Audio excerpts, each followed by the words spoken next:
Yo, what is good, YouTube, and welcome back to another JC2K video. In today's video, I'm going to be talking about how to beat all-time domination consistently in here in NBA 2K24 MyTEAM. Domination is not easy. Beating the CPU in general is not easy this year. It is the hardest CPU that I think we've had in a long time.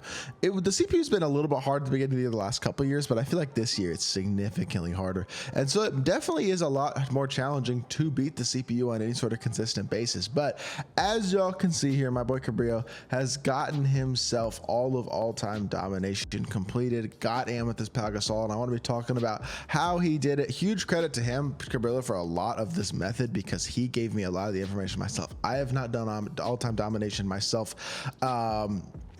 as a person, but I do want to make a YouTube video on how to make all-time domination, even though I'm not doing it myself, because I know it can help a lot of y'all out who are actually trying to do all-time dom, especially because all-time dom is actually very rewarding. You get a lot of good stuff from in here. You get obviously a bunch of diamond shoes, couple Hall of Fame badges, and then you make a bunch of MT, bunch of shoe boosts. You're just going to get a bunch of valuable stuff in each of these games, then obviously some individual rewards for completing each one as well. So it's a lot of MT, a lot of shoe boosts, a lot of stuff like that. But to start off with domination, I feel like what makes it so challenging, in all honesty, let's just pick a random team to go up against. Let's do all-time Warriors, because all-time Warriors are definitely one of the better teams. But it's really important when you're playing all-time domination or really any sort of challenging offline mode that you have really good shooters, because I think the easiest way to beat these types of things is by using shooting. I honestly did not mean to load into that game. I meant to open up my lineup, but let me show y'all the lineup that I am rocking on this team. As I okay, hold on, is it gonna let me see it? I guess in the box score I can show y'all the team that we're working with. So at point guard we have Jason Kidd, then we have our two shooters, Kyle Korver and Klay Thompson, and then we have our two screen setters and defenders, Ben Wallace and Shaq.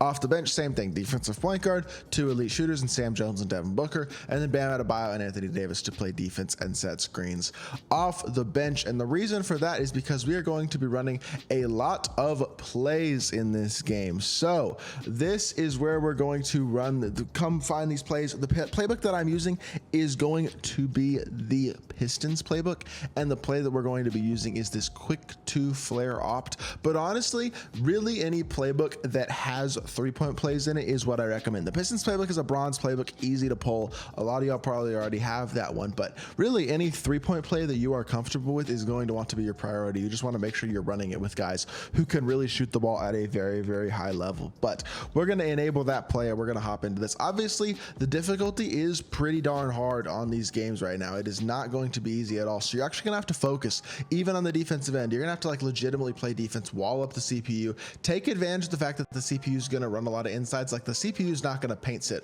off of Shaq, but I can paint sit off of Wilt and use him there. And then I have Jason Kidd to play a lot of defense for me on the ball as well, which is why I think it's a really important thing to have a lot of defense here. Ben Wallace and Shaq are super athletic, versatile defenders, kind of like AD and Bam are off the bench, although maybe even a little more effective. But just wall up, hands up, and in a lot of situations you're going to wind up coming out pretty well. Now, okay, I get immediately fouled, but generally just you're not going to be able to play quite like you would play in an online game against the CPU. You can run pick and roll in the right times and stuff and take advantage of things, but you want to get in here and you want to run some plays. This play is actually really nice because I literally just come here, I pass it to Jason Kidd, and then they run a flare screen for me, and he can get off the flare screen more often than not, get a wide open shot, and that's going to be green almost every single time. Occasionally he won't get through the screen, it won't work perfectly, and that is okay, but that is going to be your best bet to scoring the significant amount of points that you really have to score to be able to win this. Again, I'm taking advantage of the fact that Wilt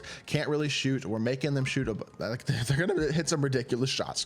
It's all-time domination. If y'all have played this, it really is pretty ridiculous, the type of shots that they're capable of hitting on any sort of consistent basis. But regardless, we can just run our plays. They don't really get very good at recognizing the plays, which is kind of weird. But if you have guys like Korver who are elite shooters, Klay Thompson, Devin Booker, there are cards with really fast releases. Mike Miller's a great option as well.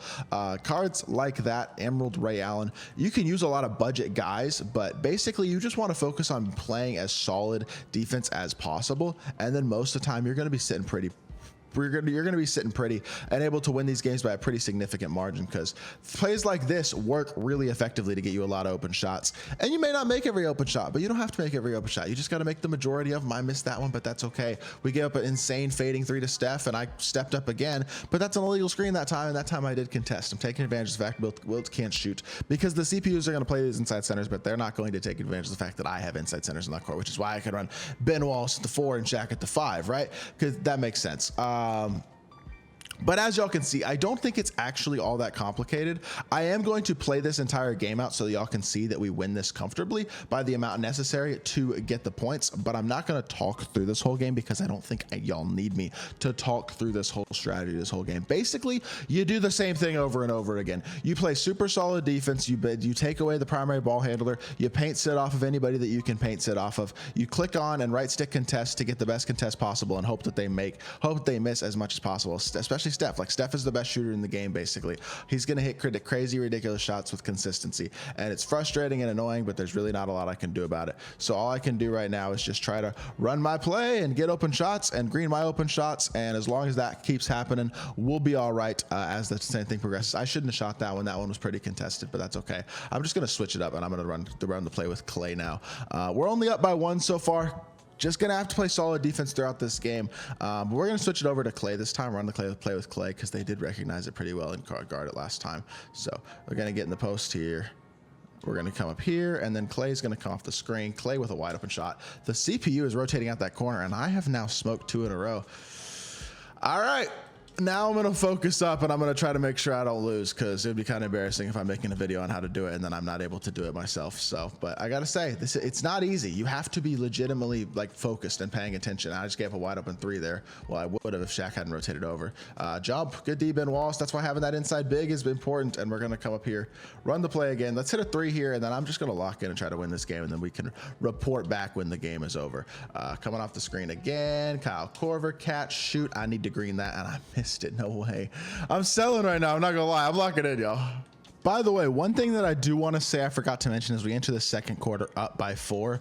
You probably want to use your timeouts and use your substitutions like legitimately in this game, because it is, I mean, this is hard. Like, I'm a competitive player, and I can be honest with you, if I'm not paying attention, I definitely feel like I could lose and not win by the amount that I need to win by against some of these better teams like the Warriors. Some of the all-time teams are going to be super easy because they're just not that good of teams, but some of them are really, really good, and it's going to make it very, very tough as they get a wide open 3 off their own screen and they get themselves a bucket. Like, you have to be legitimately paying attention pretty much this whole time to have success doing this. And you want to use your subs, you want to use your timeouts. You're going to like actually have to pay attention to give yourself the best chance to win in this, which is something that I think, I mean, I'm not sure how used to that we are with offline game modes. I think a lot of people are just used to breezing through offline game modes besides those like Taco Fall challenges from a couple of years ago pretty much.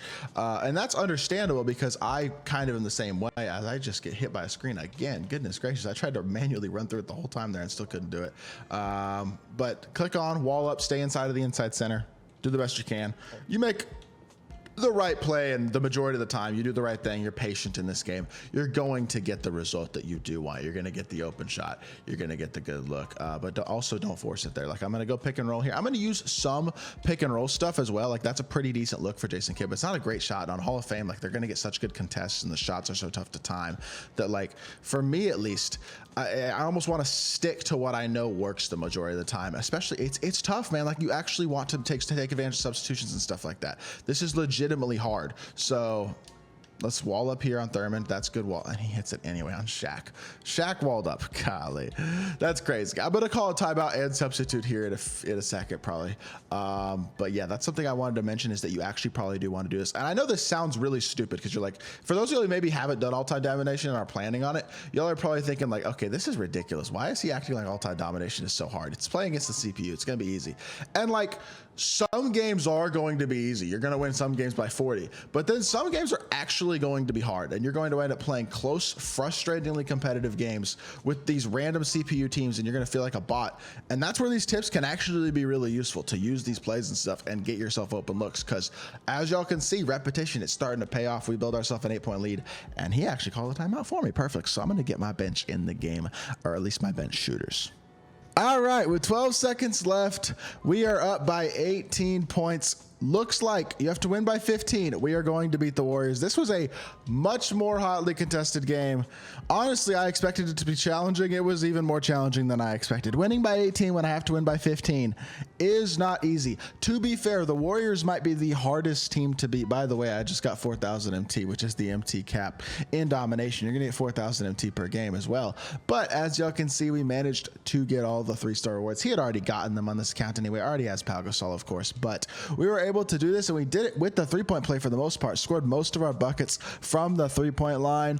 Did a little bit of pick and roll, attacked a couple mismatches because there was one matchup where they put in Paul Ariza to 6'4" at power forward. So I just drop stepped him with Ben Wallace a few times to get some inside buckets. But outside of that, it was mostly 3 balls off the 3-point play, and you got to be really attentive on defense as well, because these dudes will make some ridiculous shots.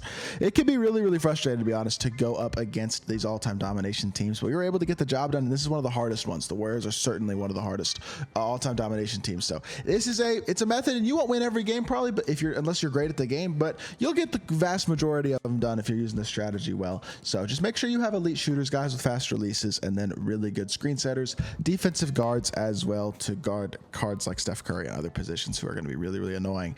And then you'll honestly probably have a lot of success in all-time domination if you do these things. So hopefully that did help y'all out. If it did, make sure you hit that like button, leave a comment, and subscribe.